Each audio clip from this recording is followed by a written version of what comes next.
Welcome to the Coach's Corner podcast, where we interview and you'll hear directly from successful coaches, learning about their journey as well as how they help their clients through their transformational process. Now, if you are a coach or an individual, this podcast will be valuable, providing you with new methodologies, new insights to empower yourself as well as to empower other people. Or perhaps you're a coach or an individual in search of motivation or inspiration.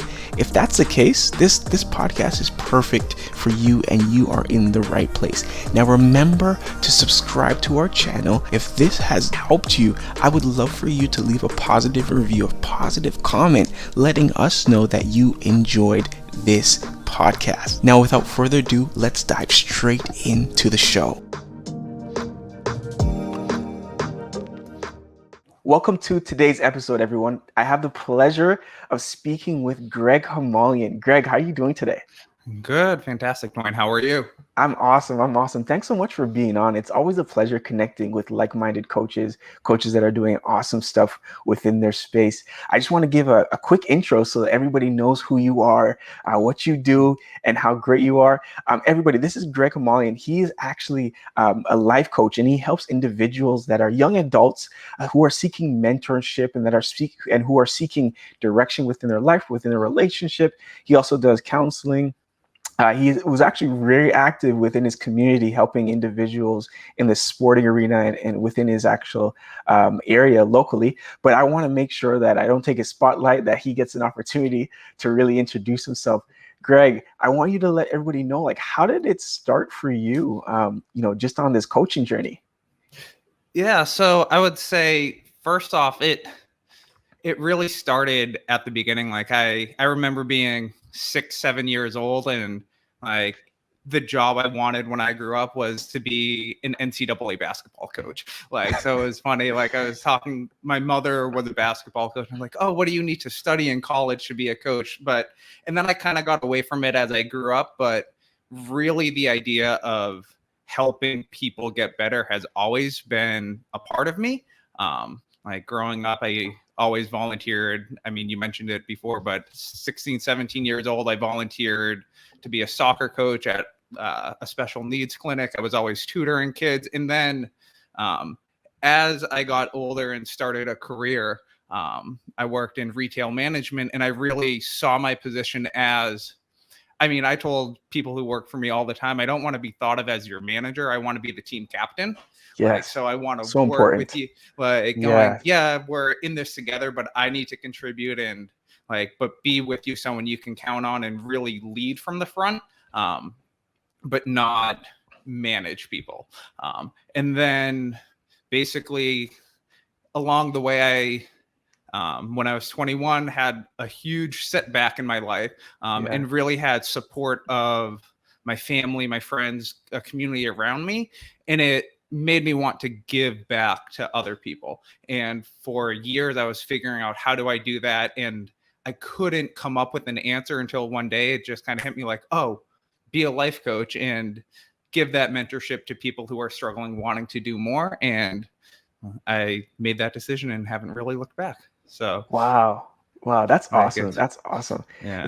It's so amazing how, individuals, they have like something that happens within their life, whether it be something very extraordinary or something that may be simple to others but very significant to them, and you've been able to bounce back. That's awesome. Yeah. That's great. So what is it that you actually provide your clients, like in terms of is it a program? Like, how does it look from the outside, and then actually someone actually being within your program? So I would say I work with my clients on providing a practical framework to handle their problems, right? So for the most part, whenever someone goes to a therapist, a life coach, anyone in the self-improvement industry, they're looking for, their life isn't going well. In one sense, or they know that they can be better, but they don't know how to fix it. Because I think it's very obvious, if they knew how to fix it, they would say, I'm going to fix it, change, and we wouldn't need therapists and life coaches and mentors and all this stuff. So really what I do, though, is I work with them on, first, I found that things are really fuzzy when people come to me. they don't have a clear picture. Life is kind of in the fog. So the first thing is talking to them, working with them on figuring out the core of their issues and how they can improve incrementally. And then we really work on small little ways that they can be better. And really what I do is like, how could you be better? And I ask that question and they have a million different answers. They're like, I could do this better. I could do this. I could do this. And it's like, great, pick 2 of those and do it this week. And then come back and tell me how you did. And it's really funny because what I see is people, I mean, I had a client who he was staying up all night playing video games. His room was a mess. And I'm like, what could you do? He's like, well, I could clean up the water bottles in my room. I'm like, do that. Like, it's so small and so little. And then after 6 months, his life had totally transformed, but he only made a small change each week. But what I tell clients all the time, I'm like, you only need to improve 1% a week. But then after a year, you are so much further ahead than you thought. Like there can be small changes, but with maintained incremental improvement, the results are anything but incremental. Like it's drastic how much it changes. So that's really I would say it's a program, but not formal and structured and hit these road marks. It's really working with the client on their own individual needs and then working through that. Got it. That's awesome. That's awesome. Because everyone's story is different too. Like, and exactly. So I think to use I studied a lot of psychology and philosophy so that I understand the importance, but taking what I know in those subjects to the individual person is much more important than a blanket statement. Yeah, absolutely. Absolutely. And I like what you said just earlier, which is so important in Pinnacle. You said you focused on with your client to really be able to make small improvements rather than a drastic improvement, such in a short period of time. You really focus on that incremental improvements over time. So it's almost like that snowball effect where, think of the snow coming down the hill. It doesn't necessarily come down fast, but as soon as it hits midway, it starts to build momentum and get bigger, and just to have that compound effect. Oh yeah. And it's similar to the concept of compound interest, right? Oh, I actually use that analogy of compound interest all the time with my clients. And then I actually, a lot of what I talk about, especially working with younger millennials and tech people, I talk about success being a lot like a Bitcoin price graph, right? Yes. Or like a cryptocurrency, because what happens is it starts off slow and then it explodes and you have this huge improvement, you built momentum, but then you hit a threshold and it crashes again and you take a step back and then you have to work, build, and then you catch that momentum again. And that's, I would say, another practical thing I work with my clients on is it's going to be hard and you're going to fail because you don't know anything else. But the idea is you're not a person who fails. You're a person who fails and learns from his failures to be better next time. And I think that mindset is key. Going, okay, you are going to suffer. Things are going to happen that you don't think will happen. But if you have the courage and the drive to learn from those mistakes, you can push through them and you'll be better for it. Absolutely. Absolutely. Well said. Well said. I really want to get an idea. So you told me about your backstory, and how you've been, helping individuals, like especially within the community, more in particular, the soccer club that you said you helped out. Yeah. We'd love to know, like, in your backstory, what was it, that external thing that you would say that you were struggling with and kind of dealing with that's brought you to where you are now? I think it was just this feeling of the world. There's part of it if there's so much I looked outside at the world and I'm like, people are anxious, people are living in fear and regret and resentment and all of these awful qualities, and I knew that I could do something to change it and I didn't know what it was. So that was the external, like, searching, and I felt like I had this responsibility where I knew I could connect with people and encourage people and help people do better. Just because throughout my life, I really made my teams better growing up playing sports. in leadership positions when I was working in a retail store, managing it. The store did really well. The employees thrived, and I knew I had a talent for it and I had a passion for it. So those were the two things going. I care about helping people and I'm good at it. I had to combine them, but it was, I guess, a feeling of I was being complacent and I knew I wasn't doing enough, which is really kind of how I came up with the name for my company too, because like I have more potential. I need to go out and do it. So in a lot of ways, this company for me is both for my growth and the client's growth. And I really try to embody the message that I preach. And I'm with my clients. Like, I'm not perfect. I'm 30 years old and I'm still figuring it out and I'm trying, but like, this was my way of contributing to society and helping make people better, which can only be good, as well as making myself better. And it was very interesting how that worked. But I think really the drive was I want to do something special. And it sounds funny, but just make an impact on the world and make an impact in people's lives to make the world better. Wow. No, that's awesome. That's awesome. So along this journey, like, what was that big opportunity that you've actually, noticed that you've never really thought about that you would actually encounter? But, was there something of that nature? Like, some people refer to it as a shooting star. Some people refer to it as a moment of fulfillment that they've never really anticipated. Would there be something like along the lines that you would say you've discovered? I would say it's gradual. It's almost like that incremental improvement that I was talking about. There was no bomb, but there were moments along the way where like, this is really good.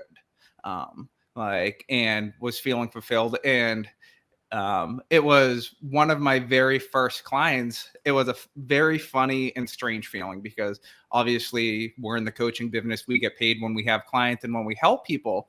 And it was this weird feeling when a client said, "Hey, I'm really good. I don't need you anymore." And I looked at the progress they made over a period of 3 months. And like, it was this weird feeling of like, oh man, I lost a client, but like, oh my God, they're in such a better place now that they don't think they need help. And that was a really good feeling. And it was like, even just working with clients and the first couple conversations, you can hear it in their voice. They're, I don't know if depressed or anxious or something's not clicking. And then a month later, like, you have this conversation with them and they come in and they're like excited. Their eyes are wide and like, yeah, so last week I did this, this, and this. And here's what, oh my God, like that, when you see people able to change, that would be like that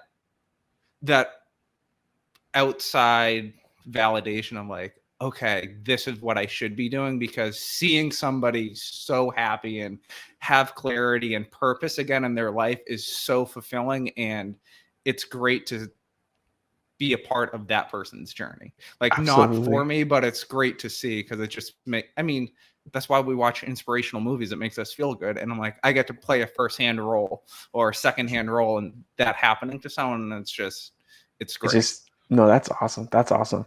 Yeah, it's always great to see, the growth of clients, especially when they come into your program or, I guess I can attest to this, clients come in and they're just like, they don't know where to start. They don't know what to do, but just to see the growth and the transformation along the way. And those people that are actually listening to this podcast right now, you're probably watching the live video here on YouTube, or you're probably even listening to one of our podcast episodes, or you listening to the podcast episodes on one of our platforms. You're saying to yourself, wow, I can resonate with this because I know exactly what they're talking about. Yeah. And it's an awesome feeling. I don't know. There's, I guess, part of it too. So a little bit of the backstory, but I was listening to a lot of motivation, self-help. I hate that word. I hate the word self-help, but like, that's kind of what it was, because I think it's been, it's a pathological word and like just ruined by certain things. But like, those types of people that speak and they have people like answer what, like, live for meaning, find your purpose, those sorts of things. And one of them was, I was listening to Jordan B. Peterson talking like, conceptualize the highest possible good that you can conceive of and just work towards that. And that kind of dawned on me where I'm like, what could be better than taking an individual and taking them from a place where they're not good to a place that they're good? Like there's nothing better that I can think of than to make people's lives more fulfilling and meaningful. So Wow. that's Wow. really like, it's just a fun feeling to have. Wow, wow, that's awesome. That's awesome. So a lot of coaches that I have on here usually have like this awakening moment or some kind of thing that happened within their life where it's almost I like to describe it as the wall. So Mhm. basically, what was that wall or let's say a problem that came in within your life that kind of get birthed a new opportunity for you along this journey. Yeah. So um, it happened when I would say I had two. And Okay. it's interesting. So the first was when I was 21. And this is I've never shared this publicly, so you'll be the first one This is to the hear it, but first this is the first. on coach's Yeah. corner. This is the first. This is the first.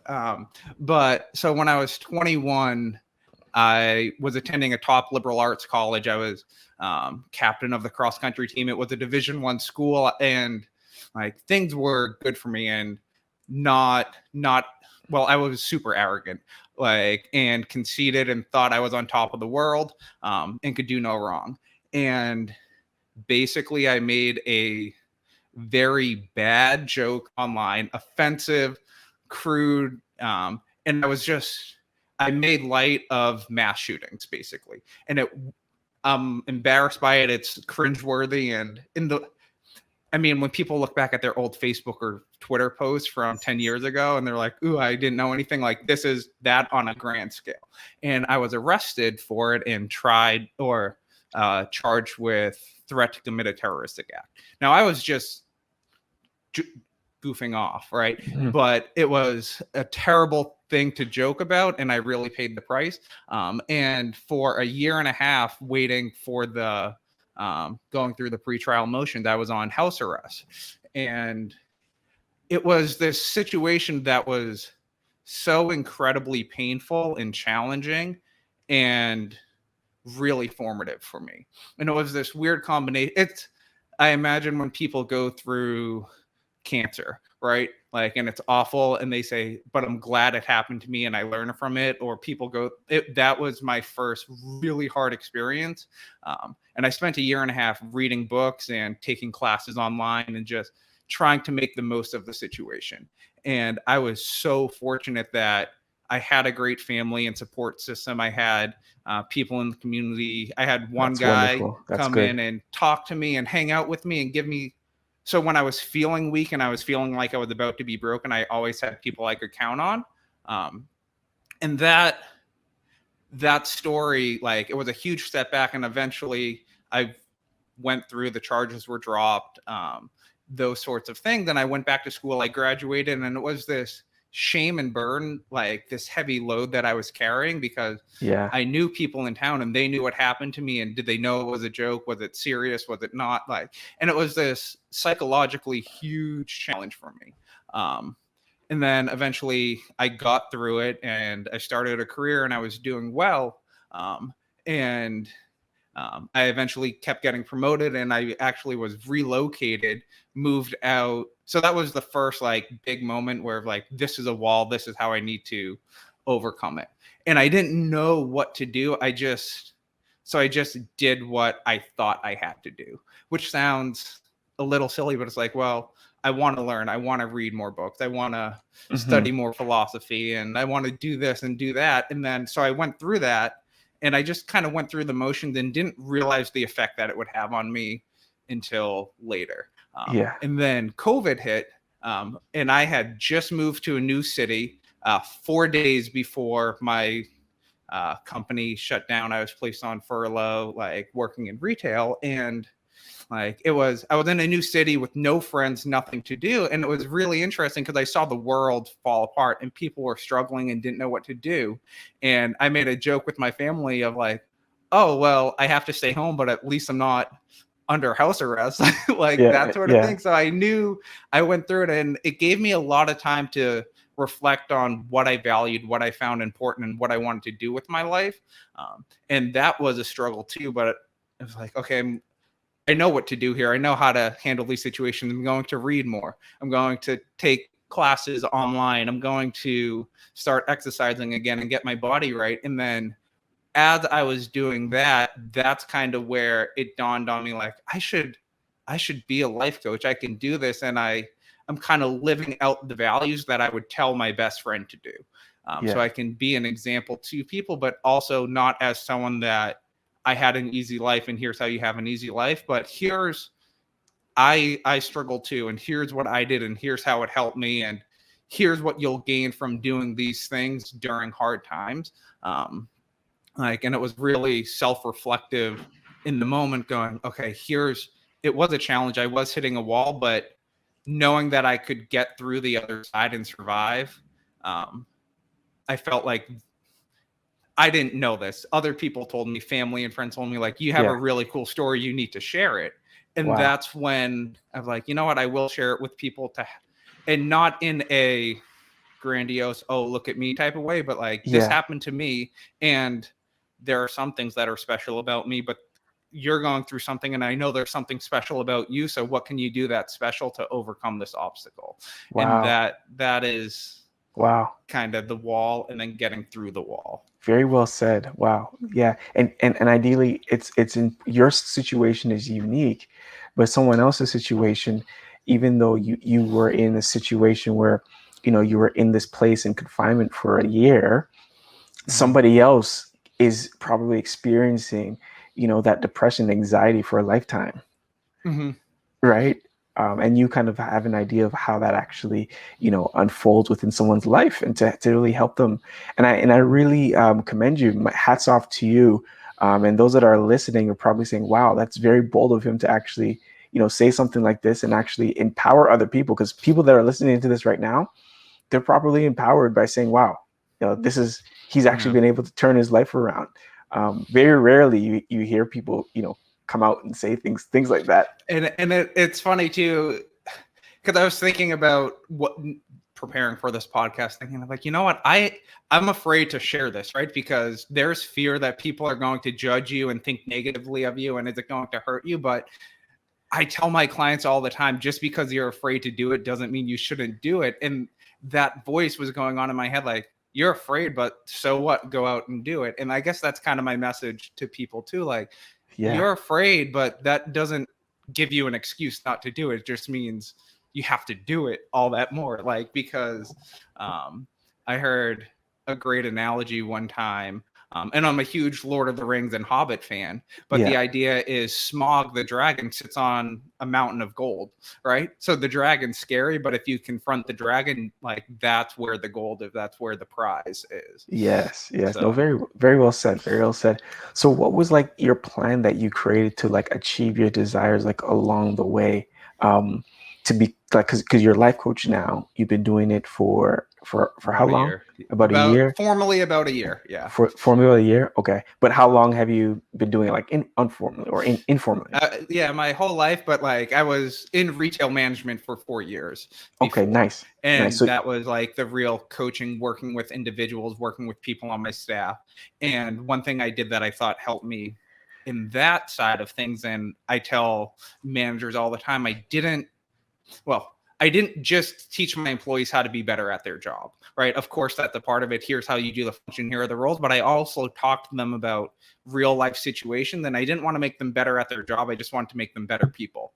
And as a byproduct, they would be better at their job. So that was like the informal and going, okay, I see even people I work with doing better in their lives. Exactly. And you have that coaching aspect to working within your community and in local organizations and things like that, which is also nice. So I guess, like, what was the plan for you to really get this thing launched, to get this thing, formally introduced to, friends, family? Like, how did it start for you? Like, did you, take out a paper and write out a business plan? Did you talk to friends and family? Like, how did it start for you? So it kind of started, I had a life coach because I was feeling lost and didn't know what to do. And before I started this, I'm like, okay, I have an entrepreneurial spirit. I want to start a business. And I was talking to my life coach about, like, I think I want to go to a business school and like learn how to start a business. And he looked at me, he's like, why? What do you mean why? So I can learn. And he's like, no, like, just do it. Like, wait, what do you, no, I want it to be perfect. He's like, no, it'll never be perfect. You gotta just start, and you're smart and intelligent, and you'll figure it out along the way. And I thought about that for, it had to be a month and a half straight. I'm like, what does he mean? And I'm like, you know what? Yeah. Screw it. My plan was like as simple as I want to help people. And in order to do that, okay, I know I need to register a company, right? So Yeah. like I had some money saved up. I'm going to go on Rocket Lawyer or LegalZoom or some website and like form an LLC. Yeah. Like, Yeah. and I formed it, Yes. and it was like, and it was really funny because the first few months I had no idea what I was doing running a business, right? Yeah. And it was really cool and engaging. And I guess that's a message I give clients too. Is like, I'm living this out, but I didn't know what I was doing. I knew I had this goal way far in the distance. I'm like, I want to help people. And that was the ideal I was chasing. That was going, okay, now I know one step I know to run a business, I need to register a business within the state that I'm doing. I know I need to file for taxes, so I get an account and stuff like that. And then I talk to a lot of, I guess when you say forming a plan, I talk to friends and family Yeah. who had their own businesses, and like they didn't necessarily, there weren't businesses that were even related at all to life coaching, but what did you do? How do you do this? How do you do that? And then just getting this advice and going, okay, I can do that. And then I just looked at other life coaches and saw what they were doing. And I went to different websites and I just asked people what they were doing to learn. And then once I learned from people, I'm like, okay, here's what people do in general. Here's how I see it can work out. And then I figured it out as I went Wow. along. And I've overspent in some areas. I made stupid business decisions in other, but like all of that aside, it's like, no, I have this goal and idea of something I want to do. I just need to keep working towards that and try things out and figure it out. And there was a like one great quote that I heard is, Yeah. if you spend a long time planning, like writing up a business plan, the minute you implement it, it's outdated, right? Because you can't do it. You have to just kind of, if you spend 3 years writing a business plan going, okay, 3 years later, things have changed and it's not going to work. Yeah. And No, I that's think it's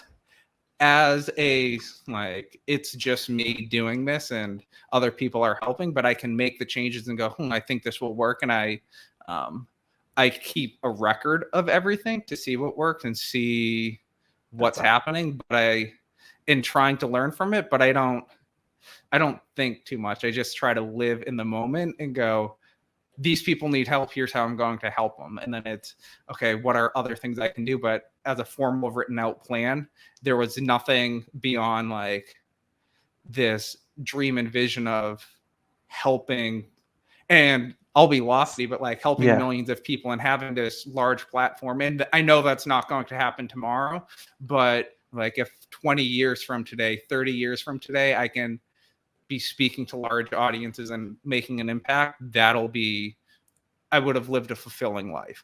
And Absolutely. right now I need to do something today that gets me towards that, but there's no plan that I can put in place that'll lead me to that 30 years from now. If I only stick to that plan, I have to be adaptable and going, okay, here's how I help somebody today, and here's how I help someone tomorrow. And that's as far as I can think. Wow, that's awesome. That's awesome. That's awesome. That's great to hear.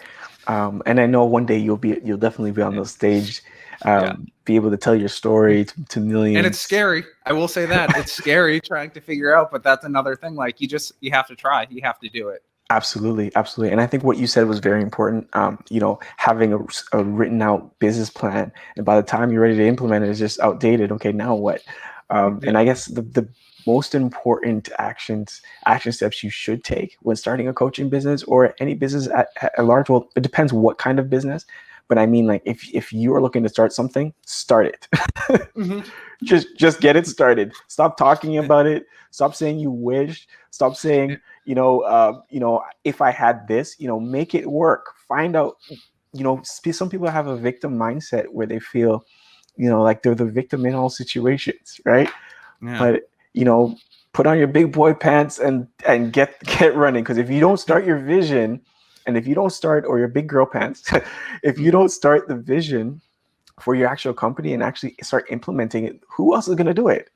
Right? Yeah. Well, it was funny. I was in your Facebook group checking it out. And Yeah, yesterday, before I was checking it out, I tweeted a quote by Zig Ziglar, which is one of my favorite. You don't have to be great at the start, but you have to start to be great. And then I noticed in your group, you posted that, and I was like, oh my God, like it's that same idea of like, you don't have to be perfect.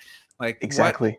I'm 30 years old. I never started a business. Of course, I'm going to make mistakes and mess up, but like, what else is going to happen? And that's what I tell. I mean, that's what I've learned. And when I work with clients, that's what I tell a 21-year-old kid, 22-year-old kid that's just trying to think of what to do. And they're like, I'm afraid of making the wrong decision. I'm like, just do it, bro.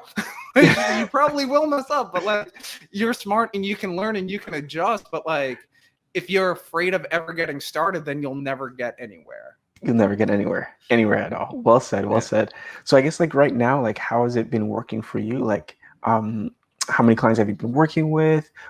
What's the program that you've designed to help individuals with? Like, how does that look now that you've started for about a year? Yeah. So, I mean, clients come and go. What I tell clients too is I don't want to work with anyone for the rest of their life from the time they start, right? Yeah, Because then I'm not doing my job. But what my goal is to work with you 3 to 6 months. You get better, you go off on your own, and hopefully a year and a half later, something else challenging in life happens. And you're like, you know what, Greg really helped me a year and a half ago. I think he can help me now. that's And like, awesome. so breaking it up. But any given time, I have probably 12 to 15 coaching clients with the life coaching and things like that. And That's then awesome. I have about a dozen nutrition clients as well. And that's something. So one of my business plans was like, I'm just going to help people coach. And the more I was working with people, the more I found out people aren't eating healthy. And when people want to make a change, diet is always a huge one. And it's like, I know a lot about nutrition. I can just start making Wow. plans for people and helping them. And then like, that's been really cool to see. Like I have a pair, a husband and a wife, and they've been working with me for about 4 months. The husband's lost 40 pounds. The wife has lost 30 pounds. And like, it's really cool to see. And then the guy was, went to the doctor for a checkup, and just, this was really cool. The doctor was like, oh my God, you don't need medicine. Like, what do you do? And he goes, I just hired a nutritionist. And the doctor's like, what do you mean? That's he's like, yeah, I did that and I changed my diet and now I'm healthy again. Like, and Yeah. it's really cool to see people living a healthier life and playing a part in that. So, but yeah, I Wow. would say I have probably 25 or so clients. Like, I usually spend an hour when it's a life coaching client. I spend an hour a week talking to them. And then the nutrition client, usually it's put together a plan for the week or the month or whatever, send them an email, check in a couple times, but most of the time they're doing great. So they don't need me Yeah. to Yeah. be like, here's what you're doing. They just need a plan to follow. That's awesome. That's awesome. And I guess like with the coaching clients that you are working with, just out of curiosity, like have you ever come across a situation where, the individuals, they knew what you basically had done in the past? Like, does that conflict with, your current clients right now? Because I'm sure I'm asking this now because I know the audience are probably asking this in their minds. Yeah. So it's not something I broadcast out to people, right? Okay. Okay. I let them know like, hey, when I was 21, I struggled, I did this and that. And the more comfortable the client gets with me, that's when I bring it up. Got it. To Got it. really, because it's this weird thing where I'm like, I know people can be afraid of that, right? Like Yes. there's Yes. this whole idea, but and I was 21 and stupid. And Yeah. I've learned and grown from that. And I want to get people to a place where here's where I'm at now. And I want to reflect back 10 years ago to where I was and look at that transformation that happened. And you can do that too.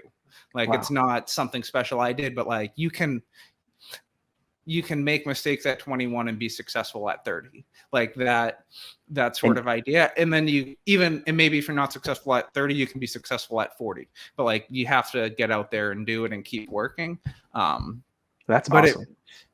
And I think people are mostly receptive. I mean, over time, like the length of time since the incident, people are more forgiving, right? If I said, Yes. hey, Yeah. 3 months ago I just finished it, like, no, I don't want to like, what's Yeah. up with you, sort of thing. But when they're like, it's been 10 years and you've like, you went through it, and then Yeah. You've I've changed. tried really, really hard to make the right decisions in my life, because I never want to go through anything like that again. Right. Yeah. Like Yeah. that self-imposed setback of just being dumb. It's like, okay, if I need to make these right decisions, how do I do it?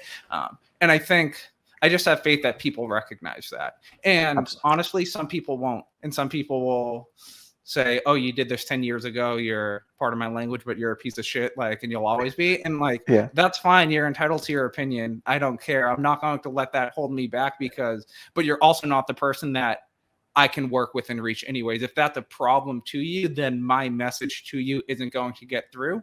And you should find a life coach that is better suited for your own temperament, Wow. because I don't want to work with someone and take their money and not help. I'd rather somebody work with the right person for them. And I believe that there's enough people that will benefit from my message that I'll be good.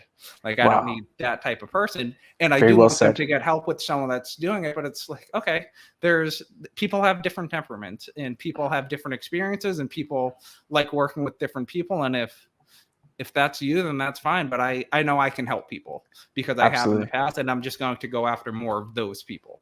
Absolutely. No, that's awesome. That's awesome. So I guess those individuals that do work with you, and thanks for definitely sharing that. Um, but those individuals that do work with you, what is that thing that they're able to get, like that transformation? So you said with nutrition, you had an individual that lost 30 to 40 pounds. What's the kind of transformation, that you would say overall that a client has maybe said to you, like, oh my goodness, Greg, thank you for this? Or what is that kind of testimonial that you typically hear on an ongoing basis, or that you love to hear? The adoption of responsibility would be a big one, and accountability. And and it's so funny because we don't talk about it nearly enough, but it's like, when people realize that they can control so much more than they're doing, the whole world changes, right? Like, Yeah. and it's take on as much responsibility as you can take on, really work as hard as you can, and get, I would say, responsibility, and then a clearer understanding of what sacrifice really means, and the actual what sacrifice does for you. And I'm very big on like sacrifice. A lot of people say like, oh, I made these sacrifices, this and that, half-heartedly. And it's like, no, sacrifice is to give up something you value. Like, Yes. and I grew up, I mean, in a Judeo-Christian culture in the US, and like most people have, and people understand, at least if you're not religious. I mean, I don't bring religion in other than the stories. And I talk about the Hindu creation myth and the Mesopotamian creation myth and Buddha and all of these different religions, because I think stories are super powerful. Yes. But the idea of sacrificing, like when in the Old Testament, when people had to sacrifice to God, they pick their best sheep. Their And it's best like sacrifice. their best sacrifice. And it Yeah. was like, what it is it's what they valued most in order for God to look down favorably on them. And Absolutely. whether or not you believe in God, the idea of like, you have to give up what you value and what's important to you right now. And it's going to hurt right now, but in the future, it'll be better. People, once they understand that and can see it, it's like, oh, I get it now. But part of that comes with responsibility and the willingness to give up things I mean, yeah, drinking alcohol is exhilarating, right? It's fun. That's why people do it, but you can't do it all the time where you're drunk that does nothing, right? And that's kind of like, so if you're struggling with that, you have to give that up, and it's a sacrifice. And I don't doubt, or if you love playing video games all night, like, and avoid your responsibilities, it is a sacrifice to give that up.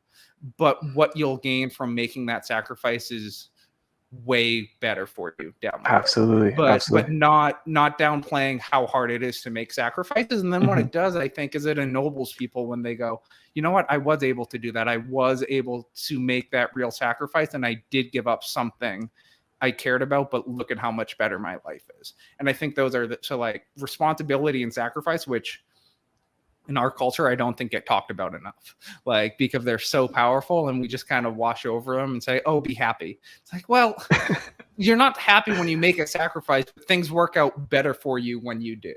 And that's kind of Exactly. and that's, I think, what my clients, their transformation, what they see is long-term benefits. Wow. Like nothing. And I tell people, like, it's not going to happen overnight. And I don't want you to be fixed overnight, because that doesn't work. You can't go to I mean, part of it, and I don't mean disrespect to other coaches at all, but Yeah.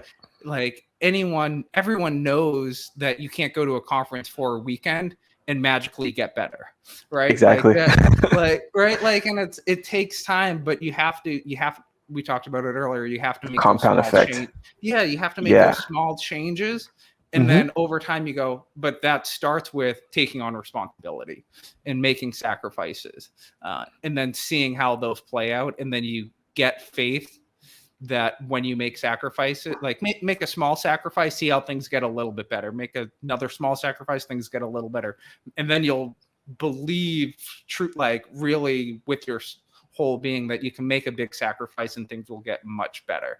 And it works out, and it's weird how it works out. And I can't tell someone, like, you can't believe me, like there's Yeah. no evidence I can show you, just have to live it You out, just and got then to you do it. see it.